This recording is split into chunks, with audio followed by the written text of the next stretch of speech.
I'm lucky enough to be the presenter tonight for a program that I call Go Sell Something, which is the objective of your business.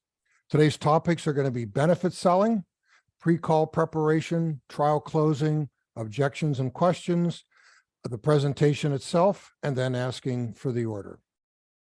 So let's go sell something. Is this you? I love this picture. I always put it in all my presentations. So is this you? I'm not a salesperson. I don't like salespeople. I don't trust salespeople. I don't want to be a salesperson. I don't know how to sell. You know, you're not alone. These are common, incorrect self-opinions. You started selling pretty much on day one. So this little baby here is saying, I'll stop crying if I can get a little food in here. So he's selling his mother, or she's selling her mother on giving her some food, and she'll stop crying. Every one of us sells something every day. Selling a new idea, whether it's a new policy or a new procedure you're trying to talk your boss into, you're selling something every day. Selling yourself on a job interview. Selling your spouse on going out for Italian rather than Chinese. And for as good a salesperson as I am, I don't succeed in this one very often. Even a 16-year-old sells at their part-time job. Do you know what was the best and easiest add-on sales pitch ever conceived and produced the most revenue ever? And probably pretty much even until today. Would you like fries with that? Before combo meals were invented, you ordered your hamburger, you ordered your fries, you ordered your soda. And somebody started this at McDonald's. Would you like fries with that? And their fry sales went through the roof. You may have the best product or service in the world, but nothing happens until somebody sells something. And in your small business, and most of you are in a small business, someone who must do the selling is you. So you got to figure this out. Now, there's a million selling styles out there, and you can read all these different things from suggestive selling to relational selling to spin selling. It doesn't, there's a million of them out there, but they all pretty much work around the same process. You know, sales skills are important. So as you can see here, I went to Google and typed in sales skills training books. Only came up with 92,700,000 hits. So there's a lot of information out there about sales skills. Selling is a huge topic with many selling skills and philosophies, but this program presents the basics behind all the sales skills programs. Basic sales skills are universal. It doesn't matter if you're selling cars, you're selling coaching, you're selling real estate, or Danny DeVito here in the movie Tin Man. I mean, all basic sales skills are universal. We will be focusing on benefits selling. Benefits selling is pretty simple. Features, advantages, and benefits. You may have heard in the past of FAB selling, features, advantages, benefits. The features are the facts about whatever you're selling. The advantages are what those features do. And then most importantly is what those benefits do for your customer. For instance, here's an on-off switch. So the feature is it's an on-off switch. The advantage is it turns the machine on and off. The benefit, though, it saves energy and saves money. Here's another one, SEO optimization, all right? What's the advantage? It gets you more website hits. But what's the benefit? It builds brand awareness, it builds traffic, it builds revenue. That's what people care about, is what's the benefit. So here's this product that every one of us has at our house, okay? It's a charging unit, probably for your PC, okay? This charging unit has 9 adapters. The advantage is it can be used with almost all PCs in the market. The benefit, though, is you will need to buy only one unit and you will not need to search all over your house for the adapters because it's all together. So as the buyer, that's the benefit, that you've got all this stuff in one. Okay. Your job as a professional salesperson is to paint a compelling picture in your prospect's mind. You want to paint such a fantastic picture that your customer, when you're talking about your product or service, will think about how wonderful it is to use your product and how wonderful it is to be using your services. That's your job. And to do that, we need to sell benefits. Not just features, but benefits. Let me explain. Let's take this phone, for example. If a salesperson sells me the features and says, this phone has GPS, what sort of picture do I have in my head? At the most, I'll be thinking this phone has a GPS chip in it. And that's all my brain is thinking. But if the salesperson were to tell me that with this GPS chip, the feature, you will never ever be late for another appointment again because you'll never get lost anymore. The benefit. And now, in my head, instead of having a picture of a GPS chip which has no meaning, I'll be thinking of all my happy customers that will be happy with me because I was on time, because I was never late. Let me give you other examples. If you're selling software, most software salespeople will just sell features. This software has a bajillion data streams on it. You know, in the customer's mind, they'll be thinking, and so there's a bajillion streams on it. Instead of saying that, he can say, well, this software has a bajillion streams on it, and this means that you can save lots of time in your uploads. And time is money for your business. And now, instead of thinking about the bajillion streams, which means nothing, now I'm thinking about all the time and money I'll save. Now, let's say you're selling training. Instead of telling people that you're selling sales training, no, I sell sales training. Instead of saying that, instead of selling just the features, sell the benefits. This program, our sales training, can improve your bottom line many times over, helping you achieve a record year and impressing all your superiors. Now, instead of thinking about just sales training, and what do people think about when they think about training? They think about sitting down on a chair the whole day. So instead of selling those features, you sell the benefits of that and how he can impress people, make record sales. And that's a wonderful picture. If you're selling paper plates, don't just say, oh, this paper plate has a polymer coated yada yada blah blah. I mean, so what? You think about a polymer coated blah blah yada? Doesn't matter.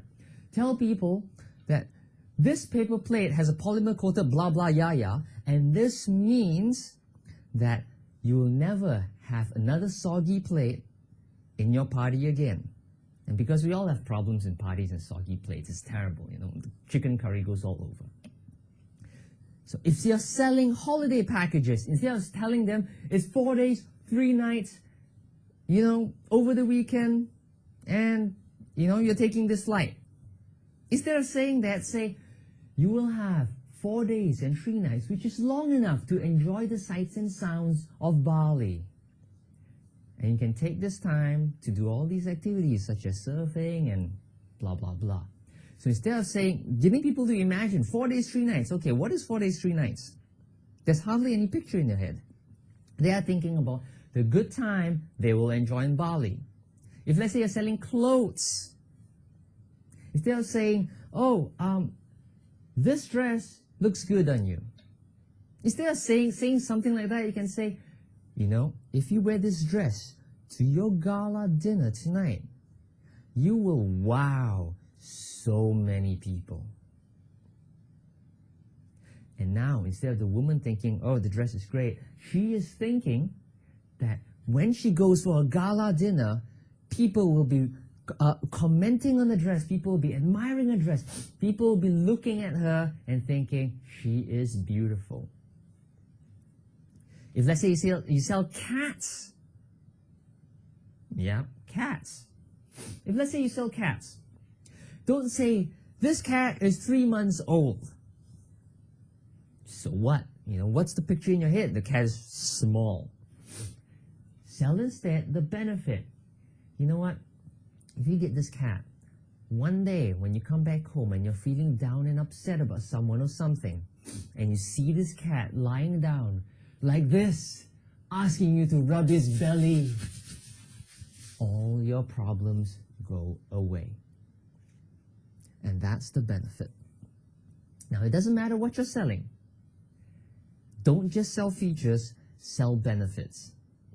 And I bet you, if you start selling benefits more often than just features, your sales will go way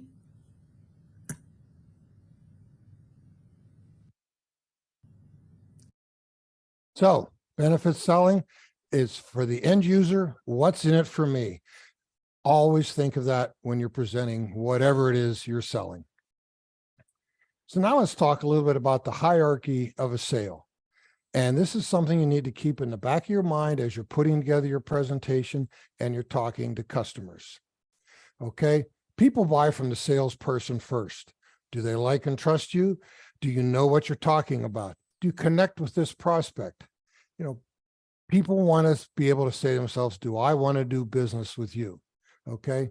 If you walk on a used car lot and you see a guy that looks like this, all right, is this somebody you want to do business with? Okay, probably not. So the first step in the customer hierarchy is, do they want to do business with you? Okay, people buy into the company second. Okay, is this a legitimate supplier of this product or service? Will the company be around when I need them? And this is really important for you folks with new businesses out there, okay, is will this company be around when I need them? And also, who runs the company? All right, if it's your company, tell people it's your company so they know who they're doing business with and they know you'll be around when you need them. Third thing to keep in mind, the customer will keep in mind is, does this product or service really fit their needs? Okay, it's kind of obvious, but still, they are going to think about this. Now, the next thing they're going to think about, and this happens in a nanosecond really, is will my internal user be happy with this purchase? Will my wife and kids like this car? Will the people at my company like this benefit I'm buying, this coaching? Will my internal user like this product? And then finally, that customer is going to think, what's in it for me? Okay, do I feel good about this purchase?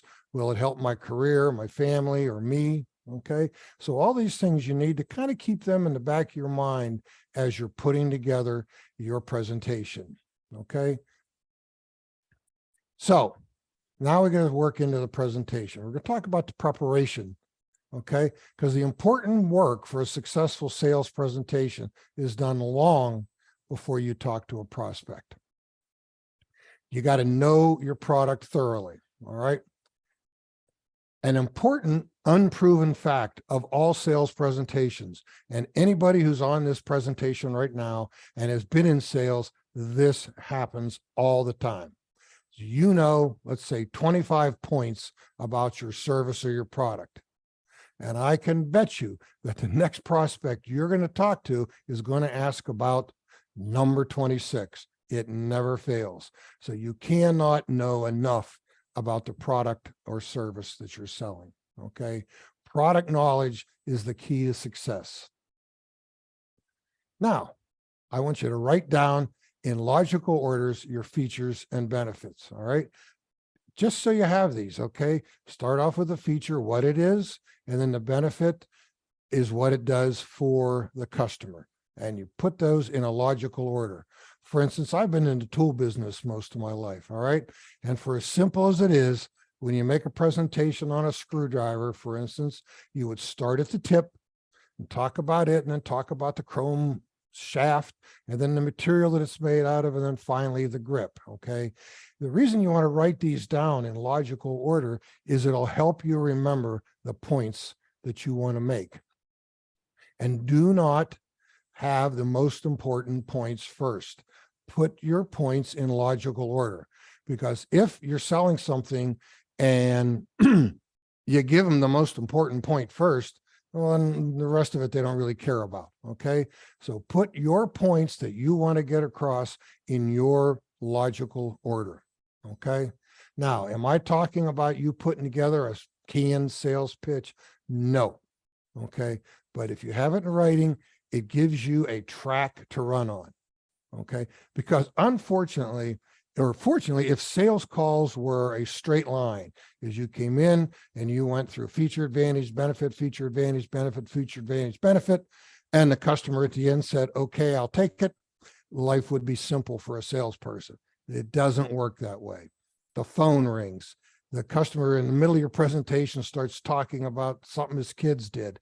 You never know how the sales presentation is going to go off track, or at least off the track you want it to be on. Okay.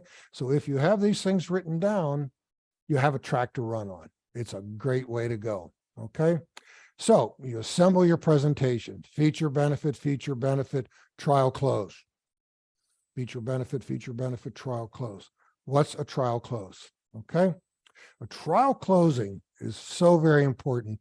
It's taking the prospect's temperature as you're going along. How do you like the product so far? Okay. When let's say you're selling a product and your product has, or service has 20 key features, and you present all 20 without getting a statement of understanding or agreement on the most important benefits from your prospect. I mean, you just rattle them all off, okay? All 20. And you attempt to ask for the order at the end, and the prospect says no. Well, now what do you do? Okay? Because you don't know what the prospect is saying no to. Okay? What feature didn't they like, or what feature didn't they understand? Okay? So, trial closing, it tells you the prospect's listening to what I'm saying. Does the prospect understand what I'm explaining? Is the prospect at all interested in what I'm selling here? Okay. And most importantly, it gets the prospect talking. Because once you're talking and once they're talking, you have a conversation going, and you stand a much better chance of understanding how they're feeling, what they're thinking, and how this presentation is going.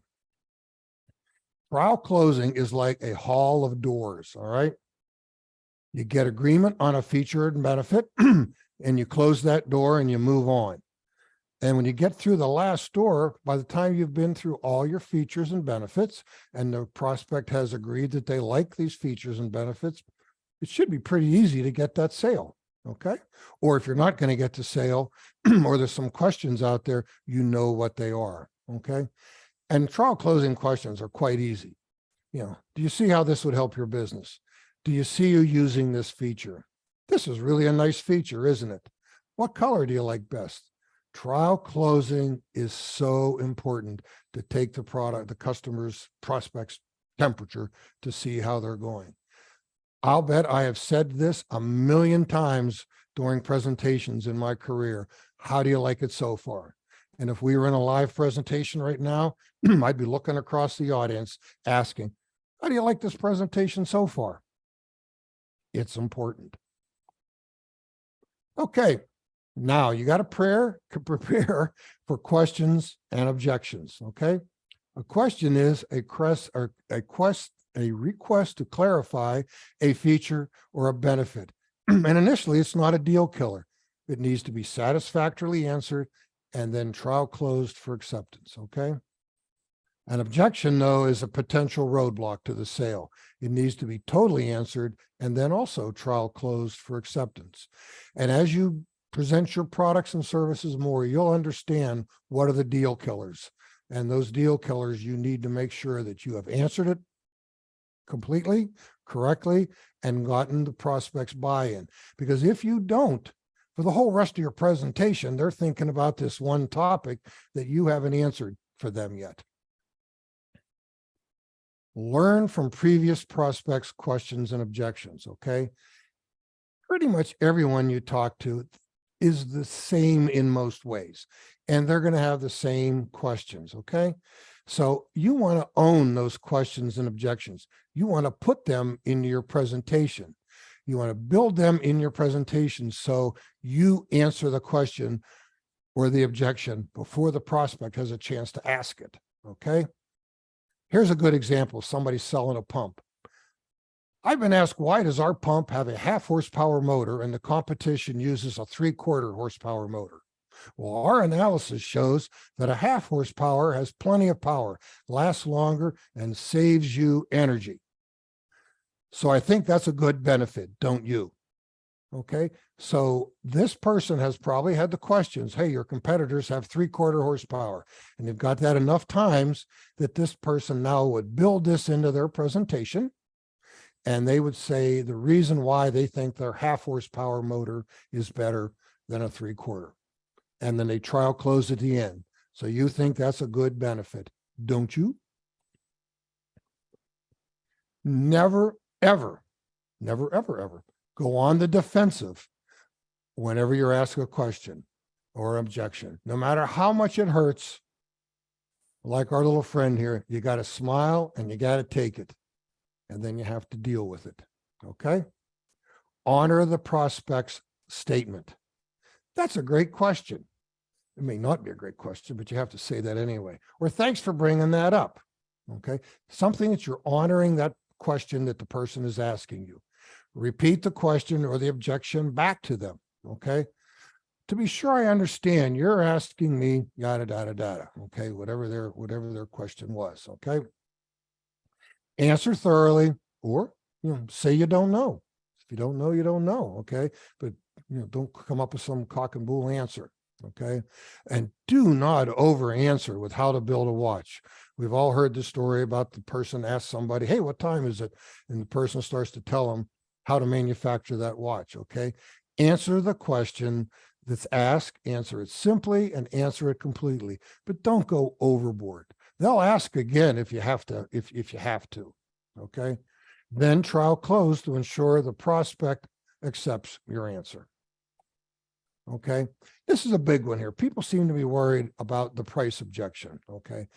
Boy, that sounds expensive. When someone says that, it really can scare you at first. Okay. If you've been trial closing, you could always say, initially the price may seem high. So let's review what our product or service offers you, and then go back through some of the highlights and get the person saying, oh yeah, okay, I agree with that. Okay, now if you're selling a luxury product or a high price product, you want to say something like, well, sure, the price is high, and here's why. You go into a Porsche dealer, and if you have to ask the price, you probably shouldn't be there anyway. But anyway, when you say, wow, that seems expensive, that salesperson at the Porsche dealer is going to step forward and say, well, sure, the price is high, and here's why. And they're going to go through all the cool reasons why you ought to buy a Porsche. Okay. So the price objection can be handled, always handle it positively. All right. You're almost ready to go. Practice is your ticket to success. Okay. Practice with your coworkers, practice with your spouse, practice with neighbors, friends, video yourself. It's so easy to do that now and get a feel to see how your presentation is going. Is it smooth? Is it good? Is it logical? Is it reasonable? Okay. The more you practice, the better you get. Now, before each call or each presentation, make sure you have a specific objective in mind. And it's not always a sale. Okay. Sometimes it's a sale. Sometimes it's you want to get another meeting with the boss. So you're presenting to someone lower in the food chain at this business, and you want them to get you a meeting with the boss. Okay. Or you want to get their okay to present your proposal for them to buy something. Okay. Or you want to solve a problem. You know that they have this problem, and your objective for going into this call is to help them solve some certain problem. Okay. Know before you walk in the door what you're there for. Okay. You may even want them to have a trial of your service. Okay. Now, start with smaller prospects first. You learn from small prospects before you tackle the most important ones. I can't tell you how many salespeople I've even had work for me in the past that you come out with a new product and they run right out and show it to Walmart or show it to Home Depot or show it to Sears or some of the big guys. And that customer starts asking them questions. They don't know what to do and they blow it. And as you know, you only get one chance to make a first impression. Okay. So you start with a small prospect first. So in this case, a small pet shop, you're selling some pet thing. Okay. Because the questions that a small prospect is going to ask you probably are pretty much the same as a big prospect.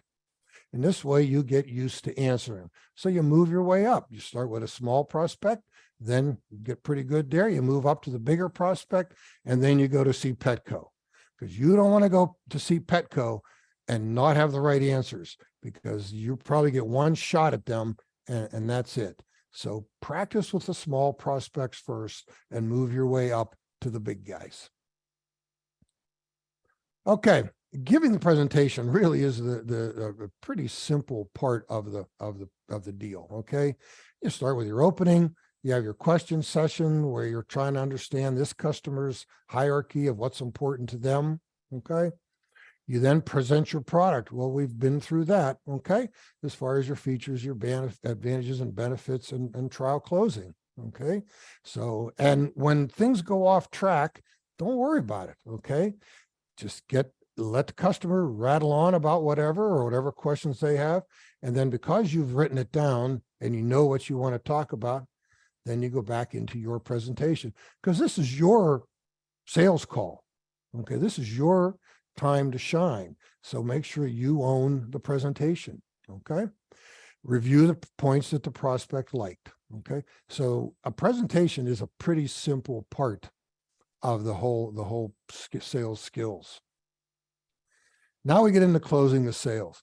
I mean, there are many, many, many skills, ideas. Brian Tracy was one of the big guys. Zig Ziglar, always be closing. I mean, there's a million ideas out there on closing the sale. So let's talk about a couple of them. Okay. First off, though, you got to listen hard during your presentation for buying signals. Okay. Listen to what the customers are saying. When will mine be delivered? Somebody says that, they're sold. Stop the presentation, get the order together, and go. Okay. What days of the week are you available? Okay. When people ask those kind of questions, they're good to go. All right. Let's talk about some closing styles. The yes and yes close is always the easiest. Okay. What day would you like delivery? Monday or Wednesday? When they say Wednesday, the deal is done. Okay. Do you want to sign up for a 6-week or a 12-week session? You're not giving them the idea or the option of no, it's either 6 or 12 weeks. Okay. So you're giving them the yes and yes close is always the easiest. Next easiest is probably the presentation review close. So you get to the end, you say, okay, as we went through my product, you said you liked repeat the feature benefit, repeat the feature benefit, and go on. And so based on those points, we seem like a good fit for you. Okay. And the close is just the simple okay. All right. It's not that hard. There's a million closing styles, like I said. With a new business, the new guy close is always kind of a fun one. And this is where you've made your presentation and you haven't gotten the sale. So just as you're ready to close or leave the office or whatever, you turn and say, Mr. Prospect, I'm new at this business and I really thought my product was a good product for you, but you didn't, and I can understand that. But could you tell me how I could have done better in my presentation? Now, when you do this, every once in a while, the customer will say, well, I liked everything, but your product doesn't do this, that, or the other thing. And you go, holy cow, I forgot to tell you, my product does this, that, or the other thing perfectly. Okay. And then you get the sale. Sometimes you don't. The Ben Franklin close is where you pull out a piece of paper and you go through the pluses and minuses with the customer or the prospect. Okay.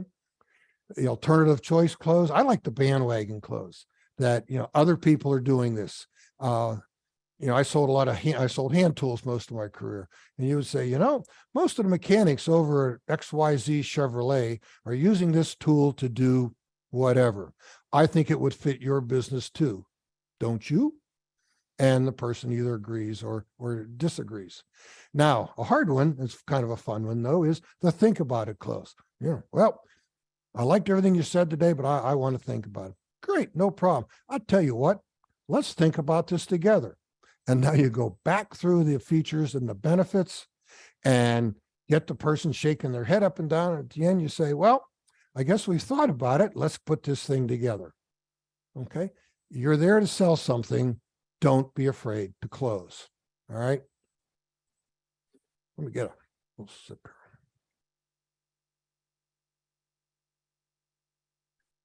So what are the two major sins of selling? Sin number 2, we'll start with.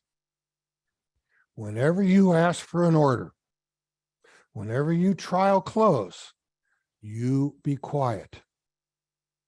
When you ask someone, so do you think this product will fit in your organization? Don't say anything. It'll seem like a million years you're sitting there. Don't say anything.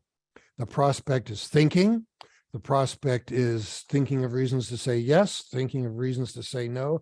But as soon as you get squirmish and say, well, how about if I discount this thing 5%, you're lost. Whenever you ask for the order, be quiet and just sit there. The first person to speak loses. Sin number 1, and we've all done this, all of us who have been in sales all our lives, is you forget to ask for the order. You make this cool presentation, you go through everything, and boy, this is a great product, yada, yada, yada. And at the end, you don't say some kind of a close. You've got to ask for the order. And I know you're in a new business and you're starting a new business and you may not have a whole lot of a sales experience. And yeah, it's kind of nerve-wracking to do it, but you've got to ask for the order. That's why you're there. That's how you're going to earn some money. All right, some final tidbits. And there's a couple of these here that I think are pretty important to you. First off, go into all presentations fully prepared with your literature, if you have them, your samples, your pricing, your delivery information, pretty much anything a customer could ask you, have it ready. The last thing you want to be is what we call a trunk runner. And this is the person that in the middle of presentation, you realize you don't have that piece of literature with you and you go, oh, let me run out to my car and get my piece of literature. Well, while you're running out to the car, the telephone is rung, someone has come in else and talked to the prospect. Prospect has lost interest and you look not good, okay? So go into your presentations fully loaded with everything you possibly could, all right? And here's an old salesman's trick, dropping your pen. Sometimes you need a second or 4 to think and get yourself reorganized during a presentation. So drop your pencil on the ground, drop your book, do something that gives you a second or 2 to think, because that's how you can save a bad situation, by just a couple of seconds. And that's all you've got to do. Okay. Now, literature and samples. We'll talk about literature, making sure you have it with you, but never, never, ever, never, ever, never, ever are you to give a prospect a piece of literature, a proposal, or a sample until the end of your presentation, or at least whenever you want to give it to them. Okay. The reason for this is another unproven fact is when you hand a prospect a sample, a proposal, or a piece of literature, they go blind, deaf, and dumb. Okay, if I walked over to you right now, sitting at home or wherever you're sitting, and I handed you a catalog, what are you going to do? You're going to open that catalog and start looking at it and not paying attention to all the important stuff I'm saying. Okay, so you don't hand them anything until you want them to have it. I mean, I'm a tool salesman, okay? And everybody always wants to touch your new pair of pliers or touch your whatever and play with it. When they would reach for it, I would say to them, you know what? I got a couple more things I want to show you on this, and then you can play with it all day because you're going to own it. All right? You don't hand anybody anything. And this is the worst that can happen to you. You have worked on a proposal for a customer, and you go in and you're going to make a cool, nice, long presentation. And you hand the prospect this proposal when you walk in the door, and what do? They go to the last page to look at the price, and then you have to justify that for the whole rest of your presentation. Okay. And I have seen it go way south on people when you do this. Give them the literature, the sample, the proposal when you want them to have it, not when they want to have it. Okay, you've made a call. And I used to do this as a sales manager, and I know the sales managers that worked with me still do it to this day. You come out after a call and you sit down and you go through what went well. This part of my presentation went well. The customer liked this, that, or the other thing. What didn't go so well? Okay. Well, when I presented this part here, it didn't go right, and they didn't understand it, and I didn't present it well. You think it through when people have done this. What went well? What didn't go so well? And what'll I do next time? Okay. It's one of the great things about sales. There's always another customer. And yes, so this call didn't go so well and you didn't get it. Figure out what went well, figure out what didn't go so well, and what are you going to do next time? Because there's always another customer out there. Okay. So what are our key points today? Know how the features of your product or service benefit this prospect. Start small. Learn from the small prospects before you go up to call on Walmart. Trial close often. You can't trial close. You don't trial close after every single benefit, but you trial close pretty often to take the temperature and get the customer talking to you. Okay. Own those questions and objections. If there's something that comes up pretty often when you're making a presentation, build it into your presentation so you own it. And it disarms the customer with that problem. Okay. Ask for the order. It's so very, very important, because if you don't, why are you there? Okay. And when you close, be quiet. So what questions do we have? Okay, Alan. Thanks a lot for the presentation. This was a lot of really good information, and we've got a few questions here. So one is, you've been doing this for a long time. What was your biggest aha moment when when something clicked together in terms of, wow, I can really do this? I think it was when I finally realized that the sales call, the sales presentation, it was my presentation. Okay. I was there to benefit the customer, but it was my job to make sure they listened to me. I think of a sales call and a sales presentation like a play. Okay. If you're on Broadway and you're doing a show and the people in the audience clap or don't clap, I'm going to do the best I can and not worry about the rest. Okay. There's a lot of other ones, but that's really when I really understood that I'm the one to be in control and I'm the one to be stepping forward during a sales call. Yeah, that's an important thing. So you owned it. It was your presentation. It wasn't, you got other, you got advice, you got all this other stuff, but this was yours and you felt comfortable with it. And that was your aha moment. That's great. But John, I will tell you I'll tell you another aha moment.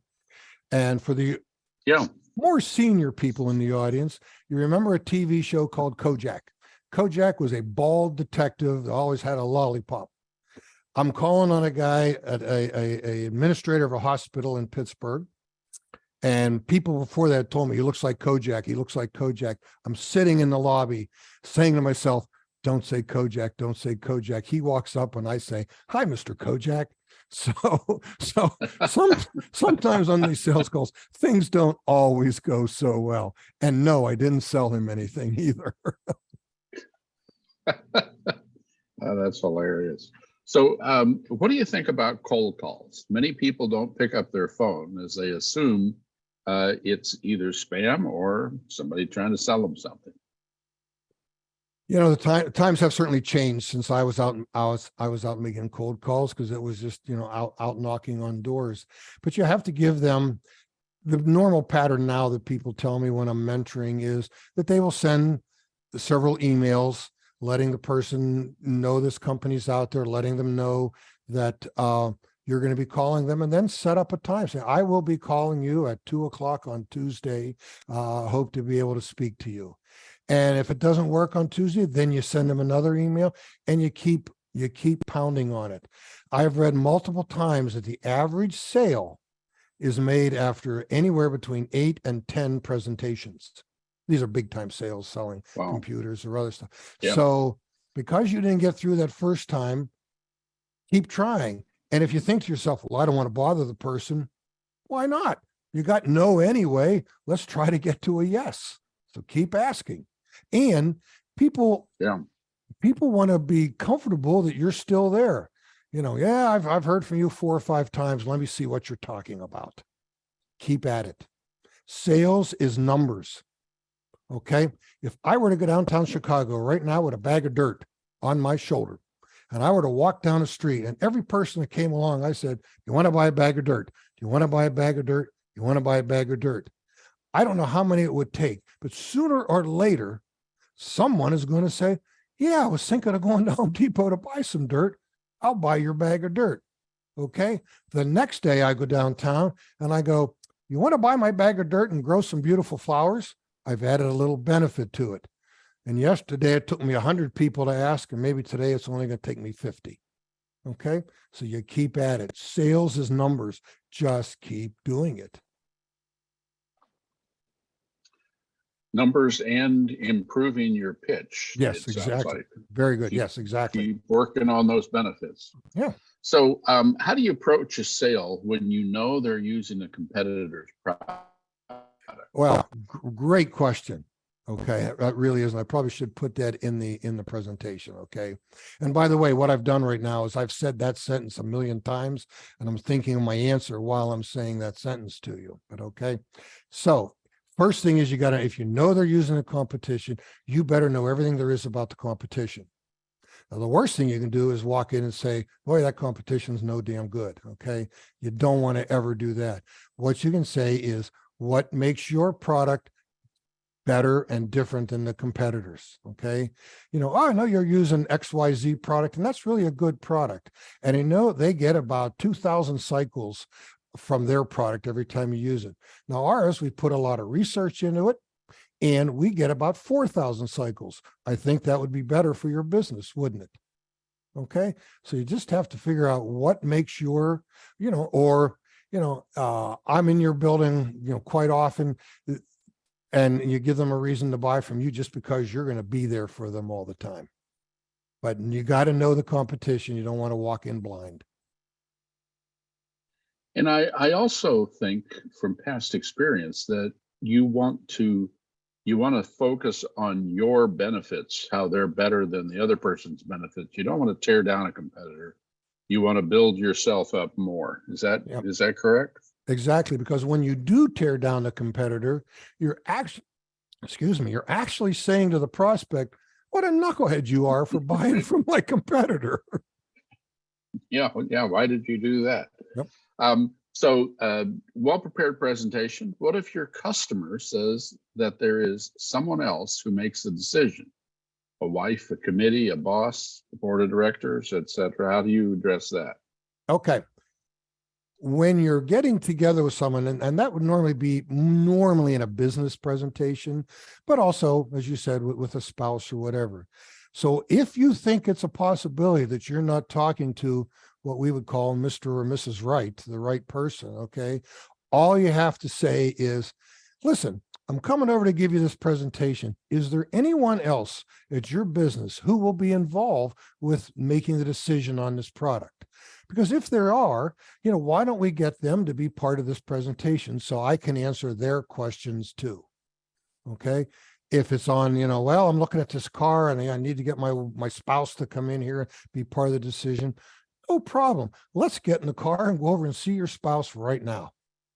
Okay. You want to do all you can to get that other person involved right now, because asking, you give a presentation to this person, and if you're expecting them to go and do as good a job as you're going to do trying to sell their boss on this product, forget it. Okay.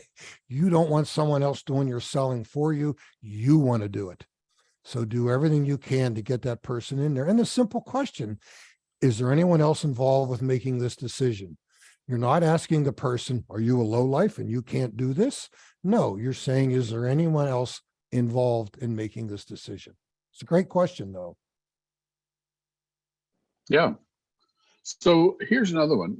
I sell consulting services, and sometimes submitting a proposal is actually the ticket that gets you in the door. So they have the proposal first before the Mhm. presentation. Any tips on how to handle that? Yeah, run. Oh no.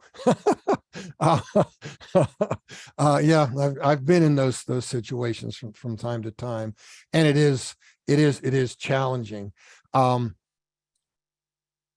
If you can put the proposal together that makes them want to ask you more, okay, that they're just not going to look at black and white. Okay, because that's hard, because then oftentimes the lowest price wins, and you don't want to be the lowest price out there. Okay, so if you can put your proposal together in a way that, even though it does answer the question they've asked, what's it going to cost or whatever, you have enough questions for them to want to get back together with you, and then you can physically or ask them in person for the order. Okay, good point. So here's a question. Do you recommend always having a PowerPoint presentation, or is speaking about the product enough? Well, boy, that really depends on the product. Okay. I'm a tool salesman. All right. And so when I would go see Snap-on Tools or Matco or Home Depot or somebody, I'd have the tool right there. Okay. So when I'm selling an individual product, no. But if I was making a presentation to 30 people at let's say Lowe's or Sears, and we're talking about a major program, then yes, a PowerPoint or some type of a presentation. Again, I wouldn't hand up a presentation beforehand. We would go through it page by page and go from there. But it really depends on the situation. Yeah, I remember. Yeah. Well, I remember you saying, know all the features and benefits and write them down. Mhm. So whether you have them in a PowerPoint or you have them in your back pocket, it's always important that you have that knowledge of what all those features are that you want to do. So whether it's PowerPoint or just, here's the tool. Yeah. Preparation is key on these things. Yeah. The one thing on the PowerPoint So here's a question. I was going to say, the one thing a PowerPoint does help you on a major presentation is keeping you on track, so you don't forget some important point. So when someone asks some question out of left field that takes everybody off in some conversation you don't want to be involved with, to get them back, your PowerPoint really does help. Right, keep some focus to it. Yeah. When I go to sell something, should I try to think about how I would react to my sales pitch, or do I approach it with a totally open mind? In other words, should I look at a customer as if I was every customer? Yes. Sort of an interesting question here. Yeah, I've never had that question before, but think it through. You should personally, I always work very hard to put myself in the customer's role. So when I make a presentation, I'm doing my best to think like them. What is going to turn them on about the product or service or whatever? So in this case, yes, I think the answer to that question is you want to think as best as you can like that prospect, okay? And present it the way they need it presented, which kind of goes back to one of my slides about selling to the small, medium, and then large customer. So you start with that small guy and you make the presentation, you get some questions and objections, you answer them well or answer them not so well, and then you move up to the bigger customer prospects. And so, yeah, that's a great question. And the answer is yes. Yeah. Okay. So here's another one. I provide a luxury service and my target audience are intelligent, high-end, and they don't like a salesy sales pitch, and the price most likely is not an issue. Mm-hmm. How do you go about selling your service to them? Well, boy, with that audience, the benefits is it. Okay. What's going to make them feel good about themselves by having this product? Okay. And that's it's really kind of simple, is the benefit. Okay. However, You're calling on an engineer. I don't care how rich they are or how luxury product, you're calling on an engineer, you better have your facts and your details ready. If you're calling on someone who made their money as an accountant, you better have all your numbers ready. Because even though they're, richy rich and they're looking at a luxury product and price is not overly important, they got rich by taking care of the details. And so you better have your details ready, but selling benefits is certainly the most important thing there. Good. So any tips on price negotiations? Well, the worst thing you can do, and it's a slippery slope, is to start discounting. Okay. So the first thing is hang in there for a bit. Don't drop your price right away. Okay. Well, I can buy this from someone else for 5% less. I'm sure you can, but let's walk through why that extra 5% is good from me. And then go back through your features and your benefits and all that as you go along. Try to come up with something else. Let's say you're selling gym memberships or you're selling consulting or training. Okay. Say, I tell you what we're going to do. Okay. I know it sounds kind of salesy, but tell you what we're going to do. Okay. Is I know you are really interested in our 12-week program. How about if we extend that out and we go to 14 weeks? I think those extra 2 weeks, you'll really enjoy that. And it's almost like a discount, isn't it? Okay. Do anything you can not to discount your price. Yeah, that's good advice. And I've always done that myself. You expand the product and then offer it to them at the same price, as opposed to offering them a discount, because guess what? They're going to want that discount the next time they buy it. Yep. So, Or let's say you're selling grinding wheels. Let's say you're selling grinding wheels. You tell you, why don't we do this? On your first order, I'll throw in 2 or 3 extras. Okay. And so there are those people that feel like they have to get something from you. They want to be a little bit special and they got to get some kind of a deal. And it doesn't, because as soon as you lower your price, you're stuck with that lower price forever. Okay. Yep. You never get it back here. Right. Yep. So here's another interesting question. What happens if you don't deliver on what you promised and the client signed a year contract? I can kind of guess what. I hope you got your knee pads and you can beg forgiveness.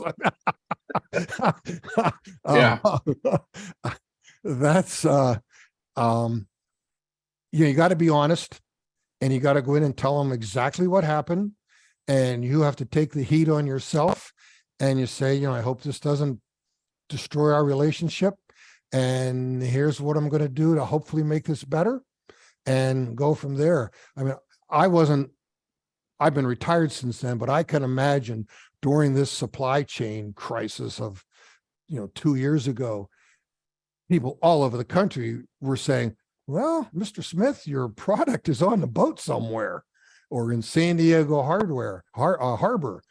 Yeah. I mean, you just, like I said, get your knee pads ready and beg for forgiveness. Well, the important thing is, I've always said this, something's always going to go wrong. The issue is, how do you address that? Mm-hmm. And if you try to cover it up, that's not good. If you basically admit, like you said, okay, it was a problem, here's what I'm going to do to correct it, and here's what we're doing to make sure it doesn't happen again. Yeah, I mean, it's similar. It's similar, John, to being in a restaurant. Gee, I'm sorry, waiter, but I really didn't like this steak. It wasn't very good. And the manager zooms over and says, okay, I'm sorry you didn't like your steak, and I'm going to make sure you don't pay for it tonight. And by the way, here's a free drink or desserts on the house or something. And then you go, wow, I like that restaurant. Something went wrong, but they treated me really nice, and I'll go back. Right. Okay. So we've only got time for another couple here. Here's one. I'm in online software subscription sales. and the field is priced all over the place, from free to somewhere around $50 a month. I think my subscription service is differentiated and superior. Do I opt to compete on price or go high end? Just like we talked about in the presentation, okay, is if you've had these, the objection, hey, I can get this for free from XYZ, or I can get this for $20 from ABC, and yours is $50. Well, then you better darn well have a bunch of benefits that you can say, you can point it out up front. You know what? You can get this service for free somewhere else. However, they don't offer boom, boom, boom, boom, boom. And I think you're going to like those benefits, aren't you, of my product or my service? That's all you can do, is just out benefit the other guy. And I've certainly have never sold those kind of products, but you buy programs online and you always see that chart, and it shows that the free version, you get this bullet and this bullet, and the $25 version, you get these 3 bullets. But when you buy the full boat, you get all these benefits, and the customer makes their choice from there. But on the other hand, if no one's buying you at $50, you always have to really justify, is $50 too high? Yeah, I don't know. So, the last question here. I teach in-home music lessons. Do I offer free introductory lessons? In fact, I've had a mentee in that business, and that's what we came up with, and it worked wonders. This person would go to like a Girl Scout meeting or Brownie meeting, okay, and talk to all the moms and the girls there and say, and I'm going to give you this little piece of paper here. You call me and we'll get you 1 free lesson. And if you like it, we'll go forward from there. It works. It works wonderful. It really does. Yeah, and the nice thing about that too is that that's a customer. Whether they're getting the product for free, they're still a customer. And when you're starting out and when you're growing your business, the number of customers is important. Sure. And so offering a small view of what they can get, what benefit they can get, can make them a long-term customer here. Yep. Well, Alan, we're at the end of our. Oh, go ahead. I was going to say, make darn sure that kid can play Twinkle, Twinkle, Little Star when they're done with that free lesson. Lesson number 1. Yeah. Do it a complete lesson there. Yeah. Good advice here. So thanks a lot for all of the good information here. And let's see, if you want to go to the last slide here, we have some seminars coming up. So there's a 2-part series on employee culture, retention, and attraction. That's March 21st and March 28th. And then we have an on-demand webinar that we'll be sending out an email the next couple of days about how to start a business using a free score mentor. So once you receive the email, there'll be a link in there and you can go view that anytime. Understanding Small Business Financial Reporting is on April 27th. And how to transition a good idea into a great business is on May 2nd. So we've got a lot of good webinars coming up here. And take a look at our website at www.score.org/North Chicago. And if you have any thoughts on future webinars, an evaluation will be sent out. And please put some ideas in there that you have on what kind of future presentations you might have. So again, if you're looking for mentors, please come to our website. We have over 70 mentors in our chapter alone that have a wealth of expertise for you. So Alan, thanks a lot. This was very helpful. And I'm sure those people are going to go out and start selling something right away. All righty. Take care, everybody. Thanks a lot. Bye-bye.